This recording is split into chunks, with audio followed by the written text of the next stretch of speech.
Hello everyone, welcome to texture cam. आज हम लोग बात करने जा रहे हैं हाइड्रोजन और एस ब्लॉक के पी वाई क्यूज 2022 सीरीज़ के।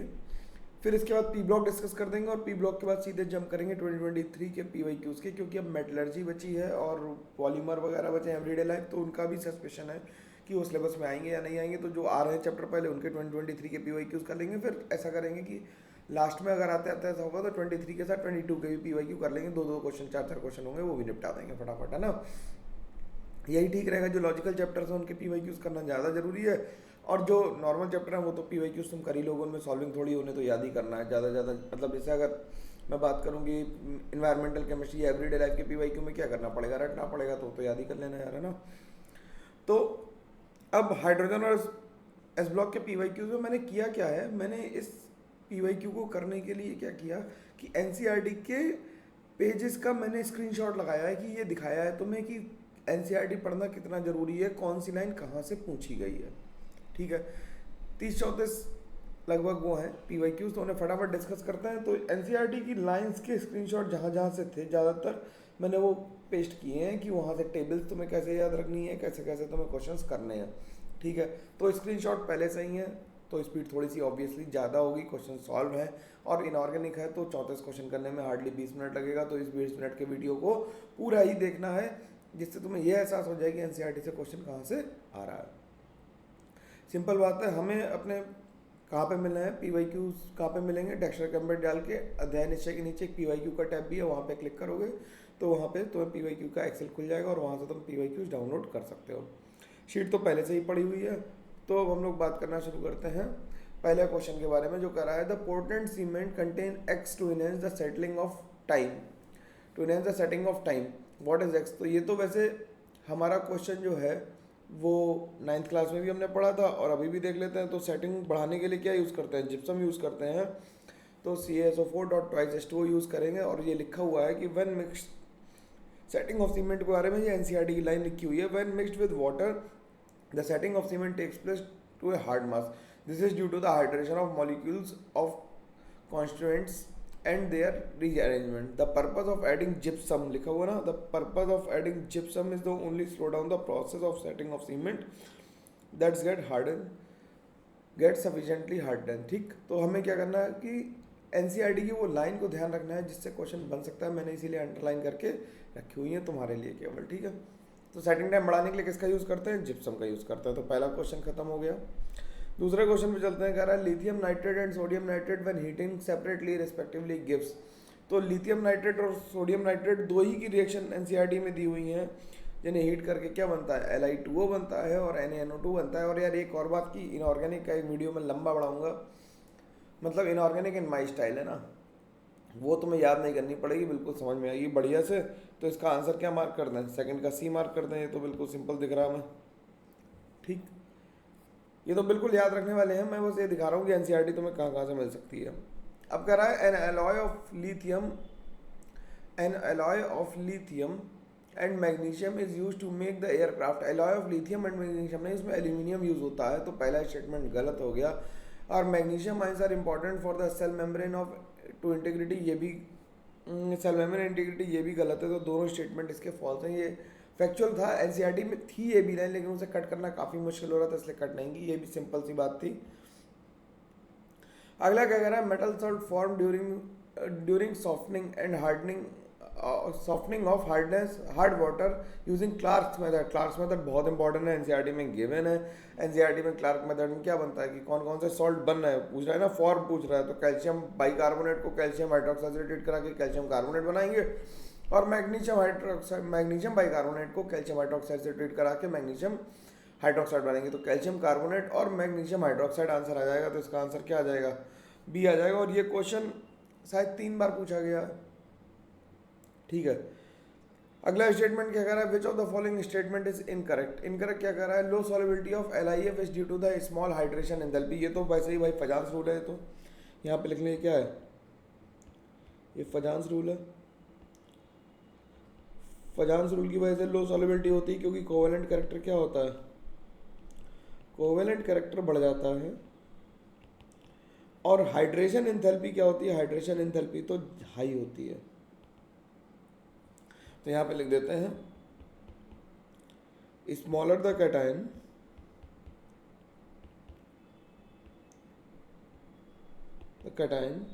greater will be its hydration enthalpy. Greater will be its hydration enthalpy. Hydration enthalpy कैसी होगी? ज़्यादा होगी. जितना छोटा कैटायन होगा उसकी हाइड्रेशन एंथैल्पी उतनी ज़्यादा होगी. ठीक, छोटा कैटायन होना चाहिए, छोटा कैटायन बड़ा है. ठीक, और कोवेलेंट कैरेक्टर भी ज़्यादा होगा. तो पहला स्टेटमेंट ही गलत हो गया, तो इसे यहीं पे टिक कर देते हैं. KO2 पैरामैग्नेटिक है बिल्कुल, क्योंकि O2 माइनस है और इसमें कितने इलेक्ट्रॉन्स है? 17 इलेक्ट्रॉन है. 17 का मतलब कैसा होगा? Odd number of electron. तो ये क्या हो गया? पैरा हो गया. The solution of sodium in liquid ammonia is conducting in nature due to solvated electrons. Ammoniated electrons लिखते हैं रादर देन सॉल्वेटेड की जगह. Ammoniated electron of sodium density is higher than density of potassium. ये बिल्कुल ठीक बात है, क्योंकि ऊपर से नीचे आने पे ये मतलब ये गलत बात है, क्योंकि पोटेशियम की डेंसिटी ज़्यादा होती है. ठीक है, ठीक. अगला सवाल कह रहा है in which of the following pairs the electron gain enthalpy of constant elements are nearly same और आइडेंटिकल. ये थोड़ा सा रटने वाला सवाल था, तो इलेक्ट्रॉन गेन एंथैल्पी मैं किलो जूल्स में लिख देता हूँ. याद करने वाला सवाल था, इसमें हम लोग कुछ ज़्यादा हेल्प कर नहीं सकते, तो लिख लेते हैं electron gain enthalpy in kilo joule per mole. मैं हर एलिमेंट की लिख देता हूँ, ये तुम्हें ध्यान रख लेनी है, इसी क्वेश्चन से ही याद रखना. और क्वेश्चन में जो नई बात मिले, जो एनसीईआरटी में ना इनकॉर्पोरेट, उसमें एनसीईआरटी के ऊपर जो जगह छोटी होती है उस पर लिख लो, है ना. कि सोडियम की है -53, पोटेशियम की है -48. ठीक, आर्गन की है 96, आर्गन की है 96 प्लस की. ये तो मतलब ध्यान ही रखनी है यार, इसमें कुछ कर नहीं सकते. क्रिप्टॉन की भी है +96. ठीक, रुबीडियम और सीजियम की भी लिख लेते हैं. रुबीडियम की है -47 और सीजियम की है -46. तो इन दोनों की नियरली सेम आ रही है, देख लो भाई ध्यान से. अब आयोडीन की और एस्टेटाइन की अगर लिखें तो आयोडीन की है -295 और एस्टेटाइन की है -270. तो पास किसकी है? आर्गन, क्रिप्टॉन और रुबीडियम और सीजियम की. तो ए और सी आंसर आ जाएगा, तो सी आंसर को क्लिक कर देंगे, जिससे ए और सी आंसर हमें गिवन है. ठीक, अगला क्वेश्चन क्या कह रहा है? अगला क्वेश्चन कह रहा है क्या कि स्टेटमेंट दिया हुआ है the chlorides of beryllium and aluminium have Cl bridge structure, both are soluble in organic solvent. यहाँ तक स्टेटमेंट ठीक है, क्योंकि BeCl2 ब्रिज बॉन्ड बनाता है और AlCl3 भी ब्रिज बॉन्ड बनाता है. ठीक, and act as a Lewis base. ये लुईस बेस नहीं है, क्या लुईस एसिड्स है. ये क्या है? लुईस एसिड है. तो ये स्टेटमेंट यहाँ पे आके गलत हो गई, तो पहली स्टेटमेंट हो गई फॉल्स.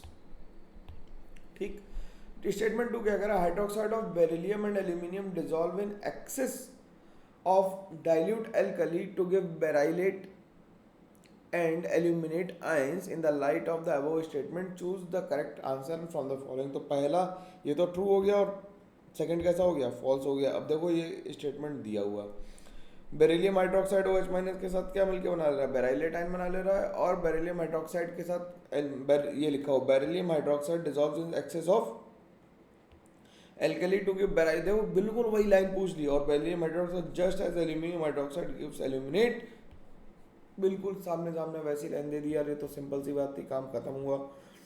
आगे बढ़ते हैं. इसका आंसर मार्क कर दिया हम लोगों ने, आंसर मार्क कर दिया. अगला करते हैं. असर्शन रीजन बहुत आए थे और असर्शन रीजन लोगों को बहुत तंग भी किए है ना. अगला क्या कह रहा है कि LiF is sparingly soluble in water. LiF is sparingly soluble in water. ऊपर वाला कर लिया हम लोगों ने. हाँ ठीक. LiF is sparingly soluble in water. तो LiF sparingly soluble in water है, ये तो ट्रू बात है. क्यों? कि LiF कैसा है? मोर कोवेलेंट है. LiF कैसा है? मोर कोवेलेंट है. फजान्स रूल. देखो केमिकल बॉन्डिंग से अगर हम करेंगे तो जीवन आसान रहेगा, अदरवाइज मुश्किल आएगी. तो ये तो ट्रू है. ठीक, अब क्या कर रहा है? The ionic radius of Li plus is smallest among the group, hence it has least hydration. अभी मैंने बताया था कि ये कैसा होगा? मोस्ट हाइड्रेशन होगा, क्योंकि साइज जितना छोटा हो उतना हाइड्रेशन एंथैल्पी ज़्यादा. तो पहला सही है, दूसरा गलत है, तो सी हो गया. तो ये ट्रू था, ये फॉल्स था. ठीक, सिंपल है, बिल्कुल आसानी से समझ में आना चाहिए, इसमें कोई तकलीफ नहीं होनी चाहिए। अगला क्या कह रहा था, reaction of BeCl2 with LiAlH4 gives, तो ये सिंपल एनसीईआरटी की रिएक्शन गिवन है कि BeCl2 की रिएक्शन LiAlH4 से कराते हैं तो BeH2 बनता है, LiCl बनता है और AlCl3 बनता है, BeH2 बनता है। अब अगर तुम थोड़ी सी बुद्धि लगाओ तो मैं तुम्हें और भी तरीके बता सकता हूँ कि H माइनस क्या होगा, BeCl2 पे SN2 करी होगी, SN2 करके BeH2 बन गया होगा, फिर क्या बना, जो Cl निकला वो AlCl3 के साथ चला जाएगा और लिथियम क्लोराइड अलग बन जाएगा। ठीक है, तो सारा H किसने ले लिया, बेरिलियम ने ले लिया, तो क्या बन गया, BeH2 बना, AlCl3 बना और LiCl बना, तो ABD बन गया। तो ABD वाला ऑप्शन कौन सा है, ABD वाला ऑप्शन हमारा बी ऑप्शन है। ठीक है ना, बिल्कुल सिंपल। आगे बढ़ते हैं, the correct order of densities is, तो बेरिलियम मैग्नीशियम कैल्शियम स्ट्रोंशियम की देखिए तो ये लिखा है beryllium magnesium calcium strontium barium और रेडियम, ये इस तरह से लिखिए डेंसिटी। ठीक, तो सबसे कम किसकी है, सबसे ज़्यादा डेंसिटी किसकी है, सबसे ज़्यादा डेंसिटी है इसमें चार ही देखने हमें, स्ट्रोंशियम तक ही देखना है, तो स्ट्रोंशियम की सबसे ज़्यादा हो गई, फिर आ गई किसकी, मैग्नीशियम की, फिर आ गई कैल्शियम की, सॉरी फिर आ गई स्ट्रोंशियम के बाद किसकी आ गई, बेरिलियम की, फिर आ गई मैग्नीशियम की, फिर आ गई कैल्शियम की। तो कैल्शियम की सबसे कम हो गई, तो कैल्शियम सबसे कम किस में दे रखा है, एज ऑप्शन सी में दे रखा है, तो सी लिख दिया। ये एनसीईआरटी का कट आउट है, मैं बार बार बोल रहा हूँ एनसीईआरटी बहुत जरूरी है, टेबल्स बहुत इंपॉर्टेंट है एनसीईआरटी की, ठीक है ना। अगला देखो क्या कह रहा है, डेंसिटी ऑफ एल्कली मेटल पूछा है, तो ये क्या हो गया, lithium, sodium, potassium, rubidium, caesium और फ्रांसियम, तो रेडियो एक्टिव है इसलिए उसके लिखने की ज़रूरत नहीं है। तो डेंसिटी सबसे ज़्यादा किसकी आ गई, सबसे ज़्यादा डेंसिटी आ गई सीजियम की, फिर आ गई रुबीडियम की, फिर आ गई सोडियम की, और पोटेशियम की डेंसिटी कैसी हो गई, कम हो गई, और फिर आ गई लिथियम की। तो ऐसा ऑप्शन कौन सा है जिसमें सीजियम सबसे ज़्यादा हो और लिथियम सबसे कम हो, तो ऐसे ऑप्शन दो है हमारे पास, ए और बी, दो ऑप्शन ऐसे हैं। तो अब देखो किसमें ज़्यादा है, रुबीडियम ज़्यादा है सीजियम के बाद, और सोडियम पोटेशियम में पोटेशियम की कम है और सोडियम की ज़्यादा है, यानी कि ऑप्शन ए सही है। ठीक, अगला सवाल देखते हैं, among baking soda, caustic soda and washing soda the carbonate ion is present in, अरे यार ये तो मतलब हद सवाल है। बेकिंग सोडा क्या होता है, NaSCO3 होता है, कास्टिक सोडा क्या होता है, NaOH होता है, और वॉशिंग सोडा क्या होता है, Na2CO3 डॉट 10H2O। तो कार्बोनेट आयन किस में है, इसी में, इसमें कौन सा है, बाइकार्बोनेट आयन, और इसमें OH माइनस है। ठीक, अगला सवाल क्या कर रहा है, अगला सवाल तो और भी मतलब वैसा है, इसे ध्यान से देखना कि लॉजिक से कैसे करेंगे, लॉजिक से देखना, दी हुई हैं वैल्यूज सारी एनसीईआरटी में, लेकिन हम लॉजिक से इसे कर देंगे। लिथियम, सोडियम, पोटेशियम, रुबीडियम है और एमिटेड वेवलेंथ है, इस पर लाइट डाली गई तो इस एमिटेड वेवलेंथ है। तो इसका फ्लेम कलर चेक कर लो, तो Li का होता है क्रिम्सन रेड, Li का कलर कैसा है, Li का कलर है क्रिम्सन रेड। ठीक, सोडियम का होता है येलो, रुबीडियम का है रेड वॉयलेट, और सीजियम का है ब्लू। ठीक, तो अब ब्लू की रेड की वेवलेंथ होती सबसे ज्यादा और रेड वॉयलेट की उससे भी ज्यादा।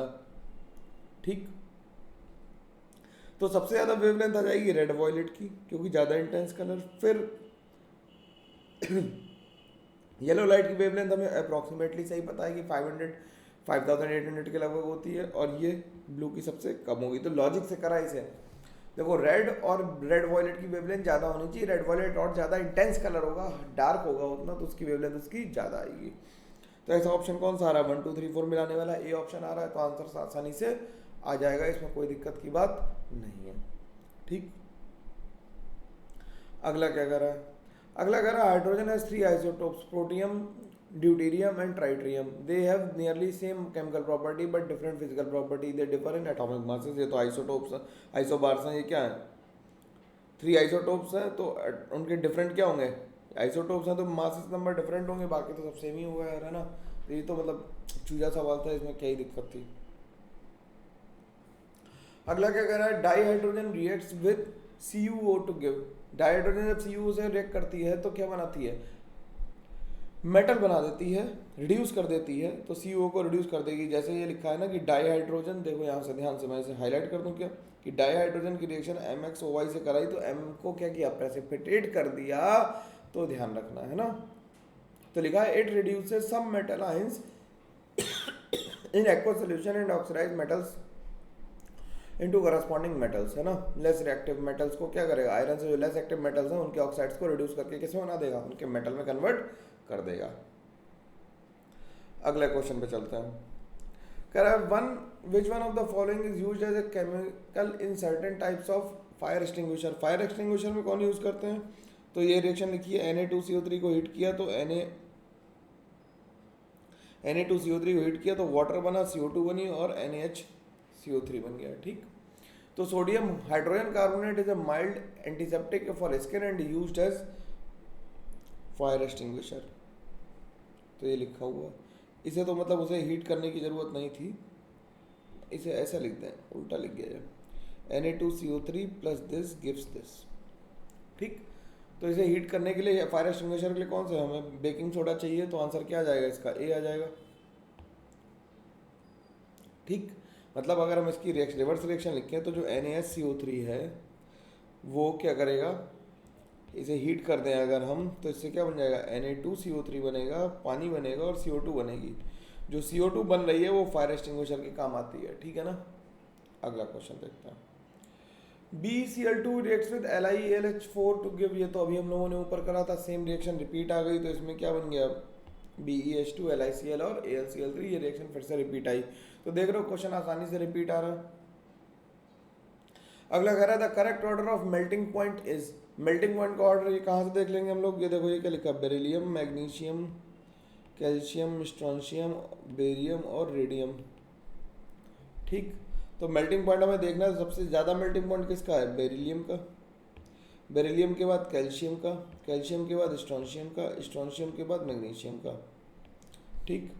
बेरियम और उसका तो और कम है, तो हमें इसमें ऑप्शन मिलाना है, तो बेरिलियम कैल्शियम वाला ऑप्शन कौन सा है, ऑप्शन हमारे पास डी है, ठीक। आंसर आसानी से आ रहा है, NCERT की लाइंस, है ना। S block element which can not qualitatively confirm by flame test, तो फ्लेम टेस्ट कौन नहीं देता, फ्लेम टेस्ट बेरिलियम नहीं देता, beryllium does not respond to flame test, ठीक। अगला, ये जब क्वालिटेटिव एनालिसिस पढ़ोगे तो उससे हो जाएगा। Which of the following alkaline earth metals has the highest ionic mobility in aqua solution, तो स्ट्रोंशियम होगा। कैसे कि साइज ऑफ कैटायन, ऐसा size of cation is inversely proportional to extent of hydration, extent क्या लिख दिया, extent of hydration, size of cation inversely proportional किसके, extent of hydration, जितना साइज छोटा होगा उतना एक्सटेंट ऑफ हाइड्रेशन कम होगी। तो और आयनिक मोबिलिटी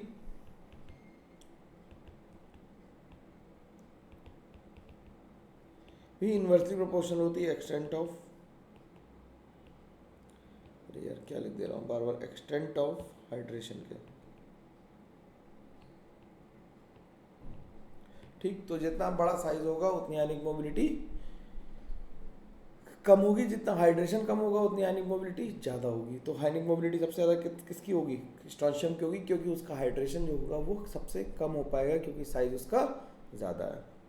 अगले क्वेश्चन पे चलता है। अगला क्वेश्चन क्या कर रहा है कि stannane is an example of molecular hydride, तो स्टेनिन क्या होता है, SnH4 होता है, और ये कैसा है, टेट्राहेड्रल sp3 हाइब्रिडाइज्ड है, और ये मॉलिक्यूलर हाइड्राइड भी होता है। ये प्लेनर मॉलिक्यूल नहीं है, कैसा है, टेट्राहेड्रल है, तो पहला सही हो गया, दूसरा गलत हो गया। इन्फॉर्मेशन एक लाइन की, यार इसका कुछ नहीं कर सकते तुम, केवल तुम्हें पता ही होनी चाहिए तभी काम चलेगा, ठीक। अगला क्या कर रहा था, in the industrial production of which of the following molecular hydrogen is obtained, तो सोडियम की रिएक्शन कराते हैं, अरे यार क्या हो रहा, पेज हिल जा रहा, सोडियम मेटल की रिएक्शन कराते हैं, क्या करते हैं, सोडियम अमलगम को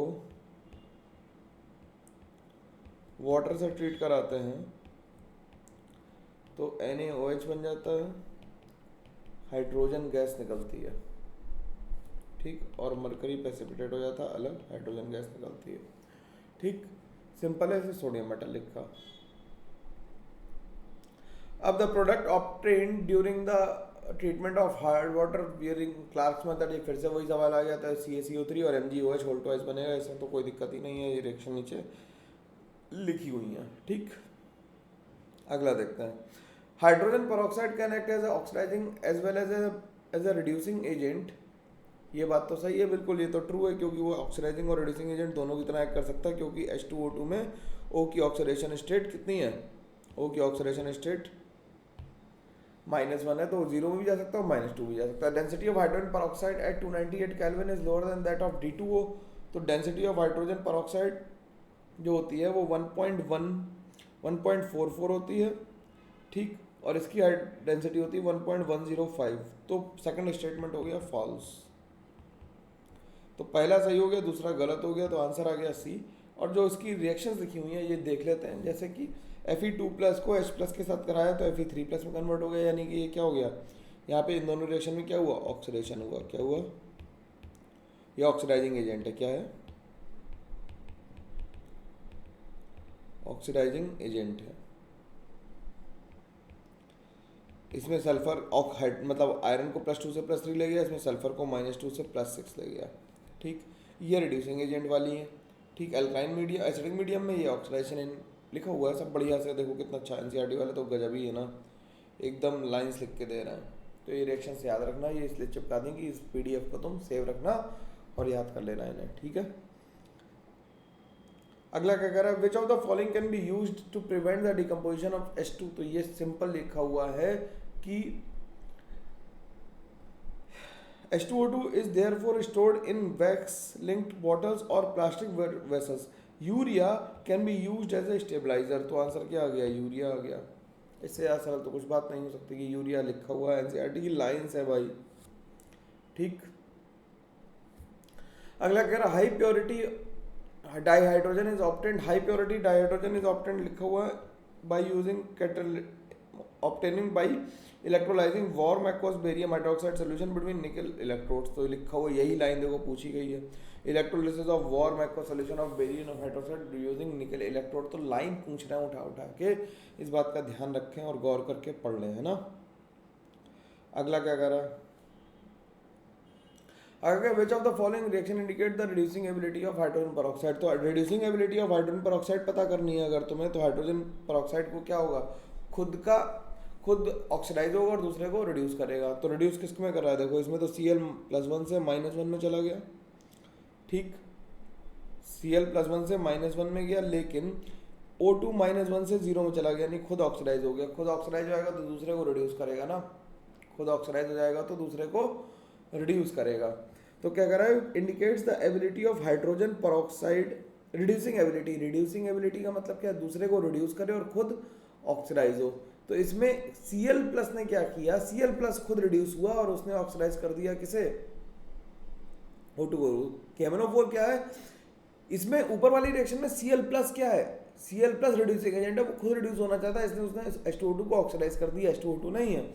ठीक, इसमें ये -2 से +6 गया, तो ये तो ऑक्सीडाइजिंग एजेंट की तरह बिहेव कर रहा है। इसमें +7 से +2 आया, अब +4 आया, इसमें ये रिड्यूसिंग एजेंट की तरह काम कर रहा है, क्योंकि KMnO4 स्ट्रॉन्ग ऑक्सीडाइजिंग एजेंट है, वो इसे रिड्यूस करने मतलब खुद ऑक्सीडाइज होना चाहता है, तो इसे रिड्यूस होना पड़ेगा। तो आंसर इसका सी लिखेंगे, ए नहीं लिखेंगे। ठीक है, अगला क्या कर रहा है, boiling of hot water is helpful in removing the temporary hardness by converting calcium hydroxide hydrogen carbonate and magnesium hydrogen carbonate 2। किसमें करेंगे, मैग्नीशियम हाइड्रोक्साइड और कैल्शियम कार्बोनेट में। ये रिएक्शंस लिखी हुई है नीचे, तो मैग्नीशियम हाइड्रोक्साइड और कैल्शियम कार्बोनेट वाला ऑप्शन टिक कर देंगे, सिंपल है बिल्कुल, NCERT का पैराग्राफ। ठीक, the highest industrial consumption of molecular hydrogen to take place in the process of nitrogen क्या बनाई जाती है, अमोनिया। लगभग 55.7% हाइड्रोजन जो है is used in production of ammonia. Ammonia के प्रोडक्शन में लगभग इतने यूज कर लेते हैं हम लोग। ठीक, अगला क्या कह रहा है, अगला कह रहा है कि which of the following statement is are correct, both LiCl and MgCl2 are soluble in ethanol. बिल्कुल ठीक बात है, क्योंकि ये कैसे हैं, कोवेलेंट हैं, तो ये क्या होंगे, ये सॉल्युबल हो जाएंगे। द ऑक्साइड ऑफ Li2 और MgO combine with excess of oxygen to give super oxides, ये गलत बात है, Li सुपर ऑक्साइड नहीं बनाता। LiF is less soluble in water than alkali metal fluoride, ये बात बिल्कुल ठीक है। और कह रहा है Li2O is more soluble in water than alkali, ये गलत बात है। तो आंसर क्या आ गया, ए और सी आ गया। सिंपल है ये बिल्कुल, मतलब कुछ बातें पढ़ाने के लिए बची हैं, उनके बाद ये और सिंपल हो जाएगा। मेरे को सिंपल लग रहा है, तुम्हें भी सिंपल ही लगेगा, टेंशन मत लो। अगला क्या कह रहा है, on reaction with stronger oxidising agent like KiO4 hydrogen peroxide oxidizes with the evolution of O2, the oxidation number of iodine in KiO4 changes to, तो IO4 माइनस जब H2O2 से रिएक्शन कर रहा है तो IO3 माइनस बना रहा है, H2O बना रहा है और O2 बना रहा है। तो ये +7 से +5 आई, तो इसका आंसर हम क्या लिख देंगे, 5 लिख देंगे। ठीक, सिंपल सवाल। अगला क्वेश्चन देखते हैं। BeO react with HF in presence of ammonia to give A, which on thermal decomposition produces B and the aluminium fluoride। ठीक, अमोनियम फ्लोराइड एक ऑप्शन दे दिया तो मैंने, तो ये बढ़िया किया। Oxidation state of B in A, तो क्या हो गया, BeO की रिएक्शन जब HF से कराई तो एसिड बेस रिएक्शन होगी, तो सॉल्ट प्लस वाटर बनेगा, ऑब्वियस बात है। इन प्रेजेंस ऑफ अमोनिया बनाई तो क्या बन गया, ammonium barium fluoride plus water बना, ये ए बन गया। इसे हीट किया तो BeF2 बन गया और अमोनियम फ्लोराइड बन गया। तो ये इससे क्या बन गया, इसकी ऑक्सीडेशन नंबर कितनी आ गई, +2 आ गई। तो आंसर इसका कितना लिखेंगे, +2 लिखेंगे। ठीक, अगला सवाल। तो इसमें 32 ही सवाल है यार। ठीक, तो ये 32 सवाल है, ये हम लोगों ने कर लिए पूरे अच्छे से, कंप्लीट हो गया ये डिस्कशन। थोड़ा टाइम ज़्यादा लगा क्योंकि थोड़ा मैंने एलेबरेट ज़्यादा किया है। अच्छे से पढ़ते रहो। अगली क्लास हम लोग केमिकल इक्विलिब्रियम ख़त्म कर रहे हैं। आज की क्लास में एक हो गया है और फ्राइडे को मोस्ट प्रोबेबली मैं पी ब्लॉक भी डिस्कस कर दूंगा पूरा। फिर मंडे से हम लोग शुरू करेंगे क्या अपना, मंडे से हम लोग शुरू कर देंगे अपना हम लोग डिस्कशन किस पे, 2023 के PYQs पे। ठीक है, और मंडे तक हम लोग अल्कोहल ईथर फिनॉल भी संडे तक कंप्लीट कर देंगे पूरा, और फिर उसके बाद हम लोग एल्डिहाइड कीटोन पे जंप कर जाएंगे। ठीक है, तो धीरे धीरे हम लोग कंप्लीट कर लेंगे दिवाली से पहले सारा कुछ। ठीक है, चलो मिलते हैं हम लोग, तब तक के लिए thank you very much, take care, bye bye, ध्यान रखना अपना, ओके बाय।